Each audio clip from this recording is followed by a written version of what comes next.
स्वागत है आपका हमारे YouTube चैनल निधि एकेडमी पर। जैसे मैंने कि आप लोगों से कहा था कि पैट के लिए अब हम अभ्यास प्रश्न करेंगे, तो मैं यहाँ पर आपके लिए 15 क्वेश्चन का एक सेट पेपर बनाकर लेके आई हूँ, जिसे हम आगे आने वाली जो हमारी परीक्षा है उसके लिए अभ्यास करेंगे, जिसमें 2 गद्यांश हैं हमारे और 5 व्याकरण से प्रश्न हैं। जैसा कि हमारे प्रश्न पत्र में आने वाला है, उसी पैटर्न पर हमने ये प्रैक्टिस सेट बनाया है।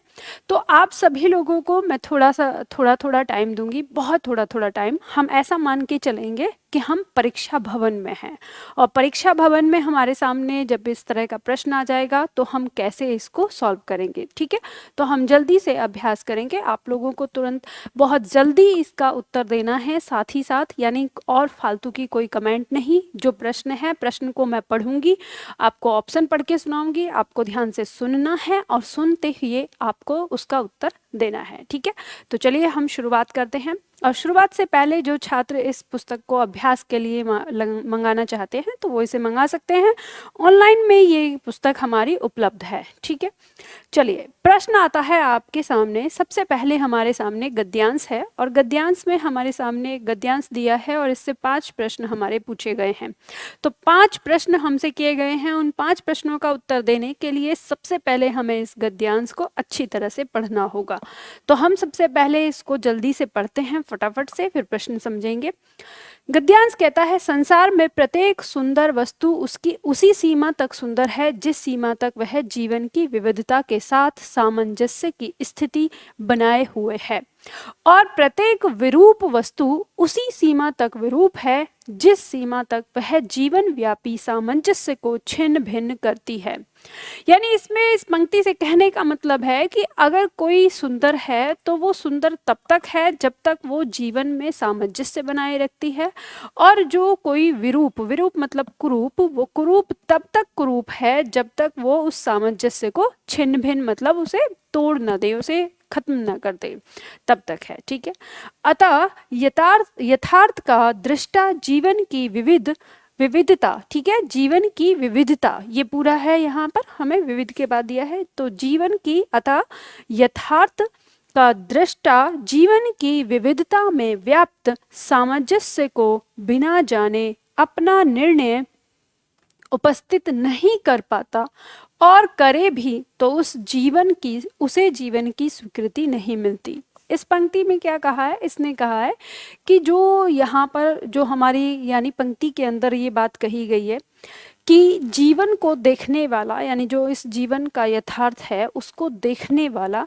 अपना निर्णय तभी उपस्थित कर सकता है जब वो सारे पॉइंट को देख पाता हो। ठीक है, और जीवन के सजीव स्पर्श के बिना केवल सुंदर को एकत्र कर देने का वही परिणाम असंभावी है जो नर्क स्वर्ग की सृष्टि का हुआ। तो यहाँ पे कहा है कि मतलब जो जीवन है, जीवन में जो सजीवता है, उसमें जो सुंदरता है, उसको हम स्पर्श किए बिना नहीं समझ सकते, या कहें उसको समझे बिना नहीं समझ सकते।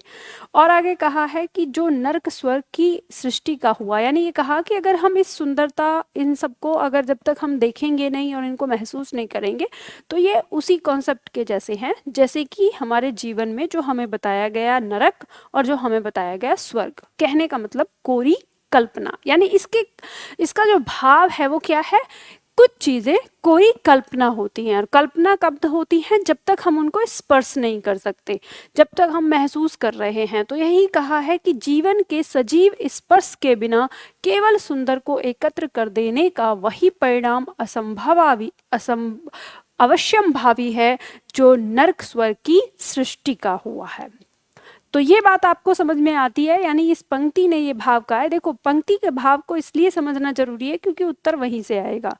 तो कहा है कि बिना छुए, बिना स्पर्श किए हमारे लिए कोई भी चीज जो है वो नर्क स्वर्ग जैसी, कोरी कल्पना की जैसी है।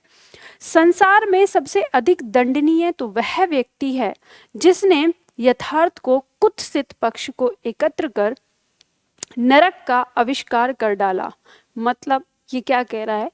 इसने कहा है कि जिस व्यक्ति ने नरक जैसी कल्पना की स्थापना की, या जिसने नरक जैसी कल्पना बनाई मनुष्य के लिए, वह सबसे ज़्यादा दंडनीय है। कहने का मतलब ये है कि यथार्थ में हम कुछ भी काम कर रहे हैं कि ये मत करो, वो मत करो, ऐसे करोगे तो तुम्हें नर्क मिलेगा, ये करोगे तो तुम्हें स्वर्ग मिलेगा। ये नर्क और स्वर्ग को जो इन्होंने आविष्कार किया है, इसकी जो खोज करी है या इसकी जो कल्पना करी है, वह व्यक्ति सबसे ज़्यादा दंडनीय है, क्योंकि इस चित्र ने मनुष्य की सारी बर्बरता को चुन चुन कर ऐसे ब्यौरेवार प्रदर्शित किया कि जीवन के कोने कोने में नरक गढ़ा जाने लगा।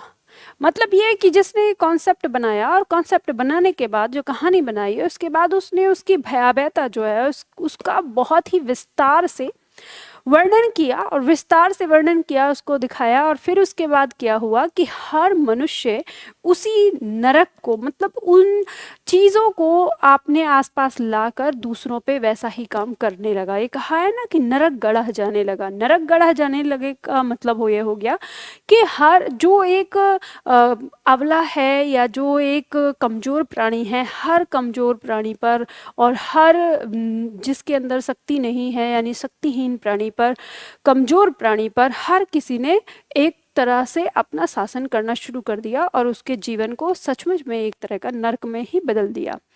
इसके उपरांत उसे यथार्थ के अकेले सुख पक्ष को पूंजीभूत कर इस तरह सजाना पड़ा कि मनुष्य उसे खोजने के लिए जीवन को छिन्न भिन्न करने लगा। कहने का मतलब है कि उसने फिर उसके साथ क्या किया कि जो पूंजीभूत कर देना, यानी सुख के पक्ष को, यानी जो सुख थी, सुख और समृद्धि और जो खुशी थी, उन सबको देखने के लिए मनुष्य को क्या करना पड़ा। मनुष्य को ऐसा सोचने लगा कि ये तो सिर्फ जो जिनके पास धन दौलत है उन्हीं का काम है, और उसे उस धन दौलत और इन सारी चीज़ों के पीछे भागने के लिए अपने जीवन को छिन्न भिन्न करना पड़ा, मतलब अपने जीवन को नष्ट करना पड़ा। अब ये हमने गद्यांश देखा, यहाँ पर पढ़ा और इसमें हमने कुछ चीज़ें समझी। अब हम इससे संबंधित कुछ प्रश्न करने वाले हैं। प्रश्न कैसे आएंगे हमारी परीक्षा में? पहला प्रश्न दिया है, इस अंश में किस बात के प्रति सतर्क किया गया है? अब आपको बताना है, ऑप्शन आपके सामने दिया है, आप सभी लोगों को इस बारे में बताना है कि क्या कहा गया है। इस अंश में किस बात के प्रति सतर्क किया गया है? बुद्धि के अतिरेक के प्रति, कल्पना के अतिरेक के प्रति, यथार्थ के एकांकी अभिव्यक्ति के प्रति, या सौंदर्य के अतिरेक के प्रति? अब आपको ये बताना है। ऑप्शन थोड़ा सा आपको कठिन लग सकता है, लेकिन देखो मैं आपको बताती हूँ, आपको समझना कैसे है। देखो, इस प्रश्न का उत्तर देने के लिए हमें इस बात को समझना है कि ये जो हमारा पैराग्राफ है, इस पैराग्राफ में हमको ये बताया गया है कि किसी व्यक्ति ने किसी नर्क की या स्वर्ग की कल्पना को गढ़ा, और नर्क स्वर्ग की कल्पना को गढ़ के उसमें जो बर्बरता हो सकती है, जो उसमें दुष्टता हो सकती है, उसको बहुत सिलसिलेवार उसको व्याख्या किया। और उस व्याख्या और उन सारी चीज़ से फिर क्या हुआ कि कुछ बुद्धिमान लोगों ने, या जिनके पास बुद्धि थी, उन लोगों ने उस हर किसी के जीवन में एक तरह का नर्क गढ़ना शुरू कर दिया। तो यहाँ पर जो हमें सतर्क किया गया है, यानी कहा इस अंश में किस बात के प्रति सतर्क किया गया है, वो उस कोरी कल्पना के प्रति सतर्क किया गया है जिसका कहीं कोई औचित्य नहीं, लेकिन फिर भी उसे मतलब हमें दिखाकर, हमें बताकर उसे कि नर्क है, स्वर्ग है, तो जीवन में और ज़्यादा नर्क घोल दिया। तो यहाँ पर जो उत्तर हमारा होगा वो भी आ जाएगा कि कल्पना के अतिरेक के प्रति, यानी ऐसी कल्पना की जा रही है, उस कल्पना के अतिरेक मतलब कल्पना से भी बढ़कर जो उसके प्रति हमें सतर्क किया गया है। तो इसमें हमारा जो उत्तर है वो ख हो जाएगा। ठीक है, अब इसके बाद पॉइंट नंबर 2 है, सुंदर वह है जो डॉट डॉट डॉट करता है। क्या करता है? किसी चीज़ को व्यवस्थित करता है, किसी चीज़ को सामंजस्य करता है, किसी चीज़ को समन्वय करता है, या किसी चीज़ को विच्छिन्न करता है। अब आपको देखना है, जब आपने पैराग्राफ पढ़ा था तो उसमें कहा था कि सुंदरता वो है जो जीवन में क्या करती है, सामंजस्य को बैठाती है। तो इस तरह से हमारा जो उत्तर होगा, अब मैंने बता दिया, अब आप लोग भी वैसे सही आंसर दे रहे होंगे। क्या आंसर दे रहे हैं आप? ठीक है, आप लोग सही आंसर दे रहे हो, लेकिन आप लोगों का कुछ आंसर गलत भी आ रहा है। तो आप यहाँ पर देखिएगा, सामंजस्य यहाँ पे शब्द दिया हुआ है, तो सामंजस्य करता है, यानी सुंदर वो है जो क्या करता है, सामंजस्य करता है। ठीक है, तो बात समझ में आ गई आप लोगों को? चलो बहुत बढ़िया। नेक्स्ट नंबर 3, प्रश्न संख्या 3, सबसे अधिक दंडनीय व्यक्ति कौन है? यहाँ पे कहा है सबसे अधिक दंडनीय व्यक्ति कौन है। ऑप्शन में हमें दिया था, देखते हैं। सौंदर्य का विभत्स रूप प्रस्तुत करने वाला, विभत्स का सौंदर्यकरण करने वाला, या यथार्थ का घिनौना रूप प्रस्तुत करने वाला, या कल्पना को यथार्थ रूप में प्रस्तुत करने वाला। ठीक है, तो यहाँ पे अब देखेंगे तो सौंदर्य का विभत्स रूप, ये भी ऐसी कोई बात नहीं कही है। फिर विभत्स का सौंदर्यकरण, ऐसा भी कुछ नहीं दिया। अब यहाँ पे ख और जो ग और घ, इन दोनों में हमें हो सकता है कंफ्यूजन। जैसे कहा है कल्पना को यथार्थ रूप में प्रस्तुत करने वाला, तो हम देखेंगे कि जैसे कुछ कहा है कि जो कल्पना बनाई गई है, इसमें कल्पना को सच रूप बनाया गया है। लेकिन इससे तुलना में हम देखेंगे यथार्थ का घिनौना रूप प्रस्तुत करने वाला, तो कहने का मतलब है कि वास्तविकता उस तरह की नहीं है, यानी यथार्थ ऐसा नहीं है, लेकिन उस यथार्थ का एक नर्क बनाकर प्रस्तुत करने वाला जो व्यक्ति है वही क्या है, दंडनीय है। तो जो हमारा इसमें जो पैराग्राफ है, उस पैराग्राफ के अनुसार अगर हम देखें तो इन दोनों में से सबसे नज़दीकी जो हमारा प्रश्न उत्तर बनेगा वो सी हो जाएगा, यानी ग, यथार्थ का घिनौना रूप प्रस्तुत करने वाला। यानी जो वास्तविकता है, उस वास्तविकता का घिनौना रूप जो जिसने प्रस्तुत किया है वो किस योग्य है, मतलब कि उसे क्या करना चाहिए, उसे दंड देना चाहिए। नंबर 4 का तो आप लोगों ने क्या दिया है, बिल्कुल सही आंसर दिया है। चलो नंबर 4 की बात करेंगे। पॉइंट नंबर 4, सौंदर्य उपयोगी तभी होता है जब उसे जीवन का स्पर्श मिलता है, जब उसे कल्पना का स्पर्श मिलता है, जब उसे बुद्धि का स्पर्श मिलता है, या जब उसे भावना का स्पर्श मिलता है।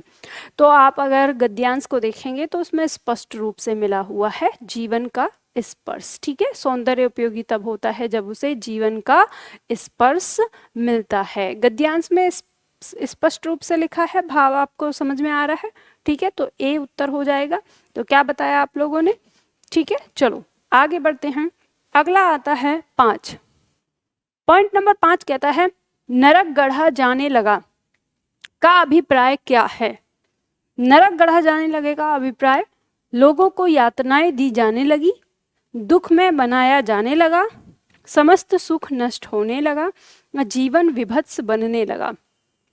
तो ये कहा ना, जब पंक्ति कहती है कि जगह जगह इस बात को लेकर जगह जगह नरक गढ़ा जाने लगा, तो नरक गढ़ा जाने लगे का लगा का सीधा सीधा अब ये मतलब यहाँ पे अभिप्राय है कि लोगों पर अत्याचार होने लगे उस नाम से, यानी नरक और स्वर्ग और ये सारी चीज़ें, लोगों को यातनाएं दी जाने लगी, लोगों को परेशान किया जाने लगा। ठीक है, तो इसलिए जो इसका उत्तर है वो क्या हो जाएगा, ए हो जाएगा।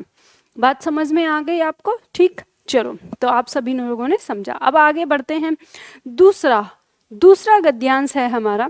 पहला देखते हैं, इसको गद्यांश को पढ़ते हैं पहले। अगर दूरदर्शन पर परिवार नियोजन के कार्यक्रम और विज्ञापनों को लेकर सवाल उठाए जाते हैं कि ये विज्ञापन बच्चों पर बुरा असर डाल रहे हैं, बच्चों को समय से पहले प्रौढ़ बना रहे हैं, क्या सचमुच इस तरह के विज्ञापन समाज के लिए अहितकर हैं?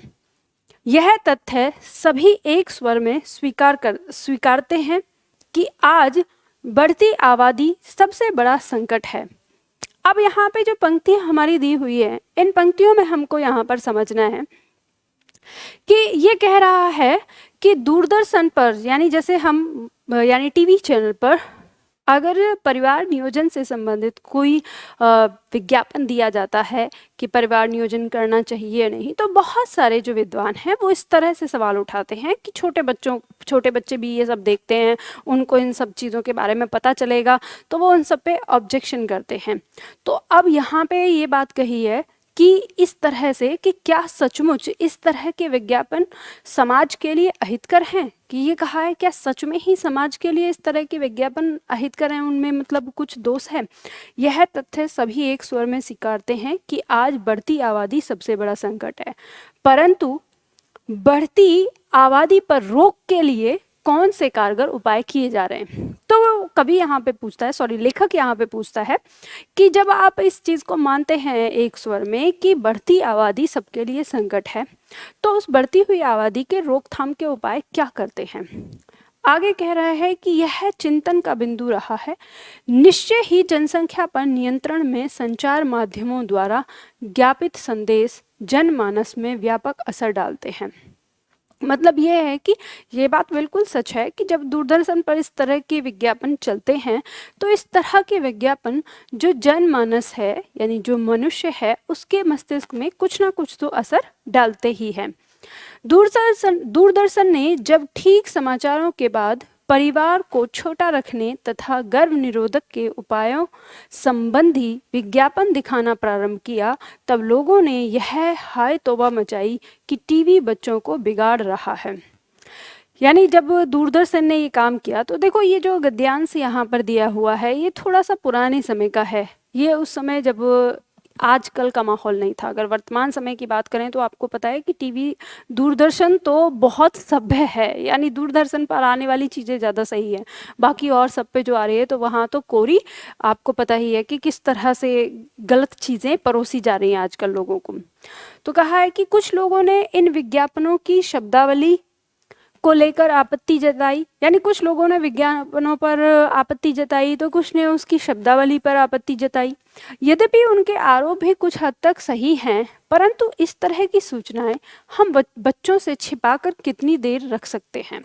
फिर आता है कि इस तरह की जो बात है आखिर हम बच्चों से कब तक छिपा सकते हैं। बच्चों को स्वयं भी पता चलेगा कुछ समय के बाद। बच्चे धीरे धीरे बड़े हो रहे हैं और उन्हें संभोग, गर्भनिरोध तथा परिवार नियोजन संबंधित सूचनाएं किसी न किसी स्रोत से प्राप्त होंगी, तब वह हानिकर होगा। यानी अगर यहाँ पे जो लेखक है वो ये कहना चाह रहा है कि अगर बच्चों को इन सब चीज़ों के बारे में पहले से ही अवेयर किया जाए और उनको बताया जाए कि क्या चीज़ क्या होती है और किसका क्या दुष्परिणाम होता है, और ये सारी चीज़ें उसको पहले से बताई जाए, तो शायद उतना नुकसानदेह नहीं होगा जितना नुकसानदेह तब होगा जब बच्चों को ये सब बातें किसी और दूसरे माध्यम से पता चलेंगी जहाँ उन्हें सही चीज़ों का ज्ञान ना हो। ठीक है, आगे कह रहा है ऐसी स्थिति में क्यों न उन्हें सही समय पर सही जानकारी उपलब्ध कराई जाए। ठीक है, तो यहाँ पे ये पंक्ति कही है। अब हम इससे संबंधित जो प्रश्न हैं उनको देखते हैं। अब पहला प्रश्न है, प्रश्न संख्या 6, अवतरण में किस तथ्य की महत्ता पर बल दिया गया है, यानी कौन सा पॉइंट है जिस पॉइंट पर बल दिया गया है यहाँ पर। तो विज्ञापनों की आपत्तिजनक शब्दावली, दूरदर्शन पर परिवार नियोजन के विज्ञापनों की सार्थकता, बढ़ती हुई आबादी का संकट, या इनमें से कोई नहीं। तो आप इस बात में समझ गए होंगे कि जो गद्यांश है इसमें जो महत्वपूर्ण तथ्य है वो हमारे लिए क्या है, यानी जिस पर दिया गया है तो वो तथ्य है बढ़ती हुई आबादी का संकट। यानी जो लेखक है वो इसी चीज़ पर तो लिख रहा है, तभी तो वो कह रहा है कि भाई आपको विज्ञापनों से क्या दिक्कत है, क्योंकि संकट जो है ये तो है ही हमारे सामने, बढ़ती हुई जनसंख्या। ठीक है, तो इसलिए उत्तर क्या हो जाएगा, सी हो जाएगा, यानी ग हो जाएगा। बात समझ में आ गई आपको। चलो अब देखते हैं प्रश्न संख्या 7। प्रश्न संख्या 7 क्या कहता है, लेखक ने दूरदर्शन पर परिवार नियोजन संबंधी विज्ञापनों के दिखाए जाने की सार्थकता को लेकर क्या तर्क दिया है। यानी लेखक ने इसको सही ठहराया है कि दूरदर्शन पर इस तरह के जो विज्ञापन दिखाए जा रहे हैं बिल्कुल सही हैं, तो इसने क्या तर्क दिया है, यानी उसको सही ठहराने का। इस तरह की सूचनाएं बच्चों से अधिक समय तक नहीं छिपाई जा सकती। दूसरा ऑप्शन है, देश की बढ़ती जनसंख्या रोकने के लिए यह आवश्यक है। तीसरा, इन विज्ञापनों का बच्चों पर कोई प्रभाव नहीं पड़ता और बच्चे इन विज्ञापनों को पूर्णतः समझ नहीं पाते हैं। तो देखो ये वाली बात, बच्चे इन विज्ञापनों को पूर्णतः नहीं समझ पाते हैं, तो कट जाती है, ऐसी कोई बात नहीं कही है, कट जाएगी।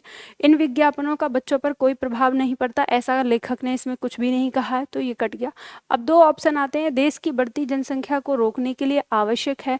आवश्यक तो है, लेकिन लेखक ने तर्क क्या दिया है, तो ये नहीं दिया है, ये कट जाएगा। बचा हमारे पास एक ही, तो कहा है कि इस तरह की सूचनाएं बच्चों से अधिक समय तक नहीं छिपाई जा सकती। मतलब यही कहा है कि बच्चे अगर विज्ञापन के थ्रू नहीं देखेंगे तो किसी और चीज के माध्यम से बच्चे देखेंगे, तो बच्चों से तो ये चीजें नहीं छिपने वाली। बच्चे आखिर कब तक बच्चे रहेंगे, बच्चे धीरे धीरे बड़े होंगे, तो यही बात का है कि धीरे धीरे बड़े होंगे तो उनको ये सब चीजें पता चलेंगी। कहीं बाहर से पता चले तो उन्हें पहले से ही समझदारी से समझाना है।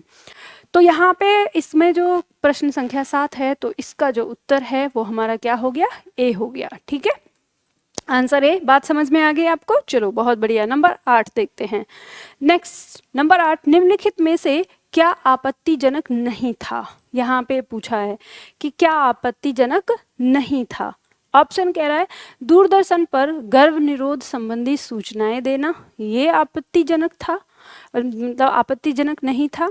या परिवार नियोजन संबंधी विज्ञापनों का समाचारों के तुरंत बाद दिखाया जाना, ये आपत्तिजनक नहीं था। विज्ञापनों में प्रयुक्त शब्दावली आपत्तिजनक नहीं थी। अब यहाँ पर देखा, चौथा कह रहा है इनमें से कोई नहीं। तो देखो आपत्तिजनक नहीं था वो क्या था, तो ऐसा इसमें कहीं पर कोई जिक्र नहीं किया गया पैराग्राफ में कि क्या बात आपत्तिजनक नहीं थी। तो इसका जो उत्तर है वो आ जाएगा इनमें से कोई नहीं। ठीक है, इनमें से कोई नहीं आ जाएगा। बात समझ में आ गई आप लोगों को? चलो आगे बढ़ते हैं, अगला पॉइंट लेते हैं। अगला पॉइंट है 9, उपयुक्त गद्यांश का उचित शीर्षक चुनना हो तो।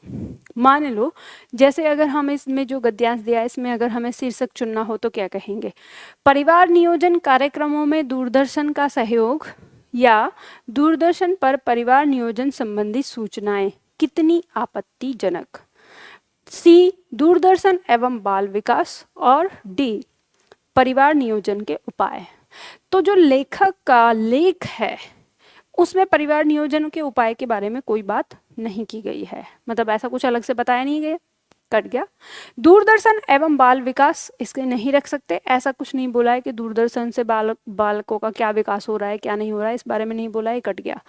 परिवार नियोजन कार्यक्रमों में दूरदर्शन का सहयोग, इसमें बात इस पर भी नहीं हो रही है, क्योंकि ये भी नहीं कही है कि सहयोग। जो समस्या है वो ये है कि दूरदर्शन पर इस तरह के परिवार नियोजन वाले विज्ञापनों का दिखाया जाना चाहिए या नहीं दिखाया जाना चाहिए। तो इससे एक ही उत्तर हमारा आता है सामने कि दूरदर्शन पर परिवार नियोजन संबंधित सूचनाएं कितनी आपत्तिजनक। ठीक है, ये शीर्षक इसका बन जाता है। तो बहुत आसान है, अगर आप पैराग्राफ को थोड़ा ढंग से पढ़ लेते हैं तो आसानी से कर पाएंगे।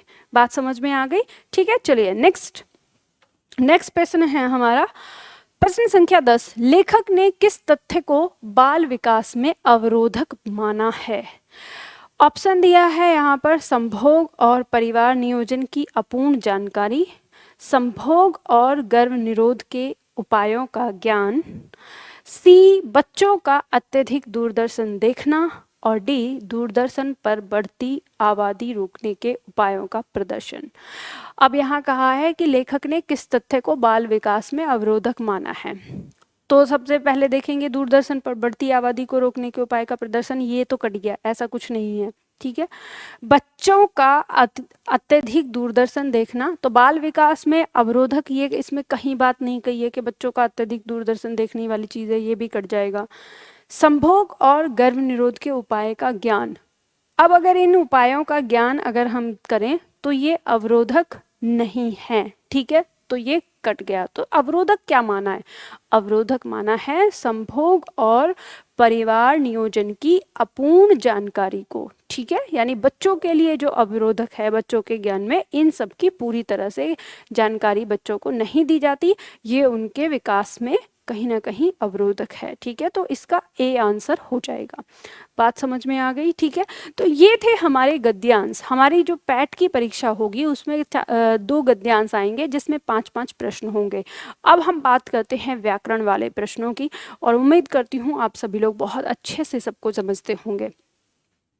अभिज्ञ का विलोम बताना है। अभिज्ञ शब्द का विलोम क्या होगा?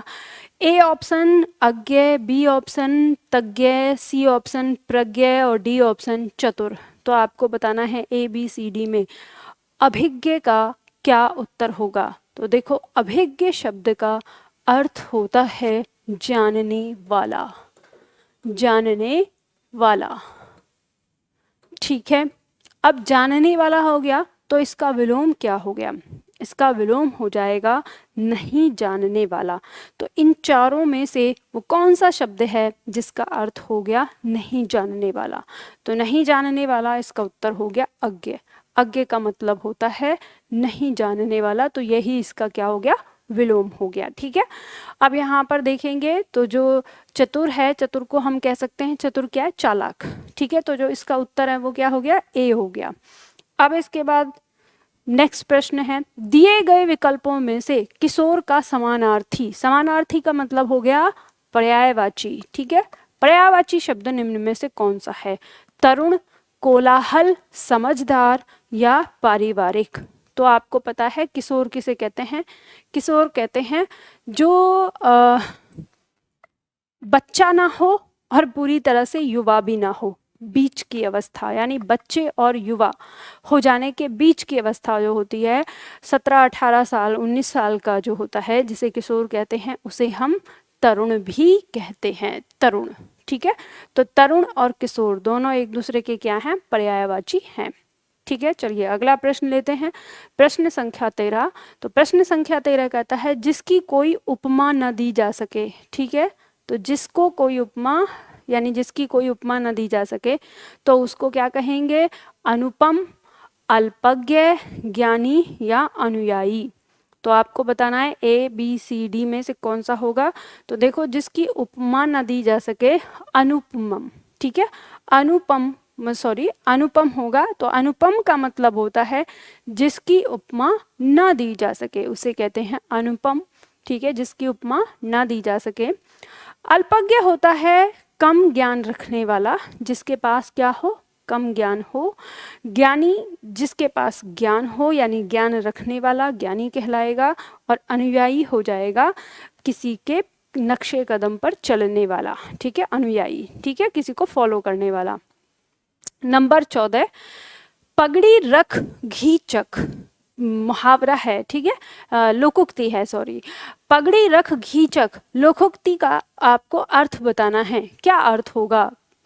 ऑप्शन दिया है मान सम्मान से ही जीवन का आनंद है, बी ऑप्शन कहता है पढ़ लिख कर भी अनुभवहीन होना, सी कहता है निर्लज होकर कुछ पाना, या डी बदनामी से बुरा। तो आपको पता है पगड़ी रख और घी चख का अर्थ होता है निर्लज होकर, यानी बेशरम होकर कोई काम करना, जिसने अपनी शर्म हया, अपना ईमान धर्म सब बेच दिया हो किसी काम के लिए, अपने किसी फायदे के लिए, उसके लिए कहा जाता है कि पगड़ी रख घी चख। ठीक है, चलो अगला प्रश्न आता है, प्रश्न संख्या 15। तो प्रश्न संख्या 15 कहता है मैंने मेरे को सुधार लिया है, इस वाक्य में किस प्रकार की अशुद्धि है? ये आपको बताना है। यानी ऊपर जो वाक्य है मैंने मेरे को सुधार लिया है, यह वाक्य क्या है? अशुद्ध है। लेकिन आपको ये नहीं बताना कि यह अशुद्ध है या नहीं है, आपको ये बताना है कि इस वाक्य में किस तरह की अशुद्धि है, वो आपको बताना है। कारक संबंधी अशुद्धि है, लिंग संबंधी अशुद्धि है, वचन संबंधी अशुद्धि है, या सर्वनाम संबंधी अशुद्धि है। तो इस तरह के प्रश्न को हल करने के लिए सबसे पहले आपको क्या करना होता है? सबसे पहले आपको करना होता है ये पता कि इस वाक्य के अंदर क्या गलती है। ठीक है, तो आपको पता चल जाएगा कि मैंने मेरे को, तो मैंने मेरे को नहीं, मैंने मुझको। ठीक है, क्या होगा? मैंने मुझको सुधार लिया है। तो मुझको अब यहाँ पे किससे संबंधित गलती हो रही है? सर्वनाम है, सर्वनाम गलत लिखा हुआ है। तो यहाँ पे हम देखेंगे कि सर्वनाम जो लिखा जाना चाहिए वो सर्वनाम गलत है। तो आंसर क्या आ जाएगा इसमें?